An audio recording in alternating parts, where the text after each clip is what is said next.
In this video, I'm going to show you how to read tabs on Songsterr. If you find this video helpful, please consider to like this video and subscribe to my channel. In saying that, let's just jump straight into the video.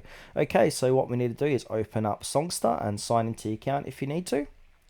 Then from here, we can go ahead and scroll down, have a look at the different tabs we can read, or we can go ahead and do a search. So depending what you want to do, go ahead and do that. So with the search, you can search for the title or the artist of that song. So now for this demonstration, I'm going to be using Master of Puppets by Metallica.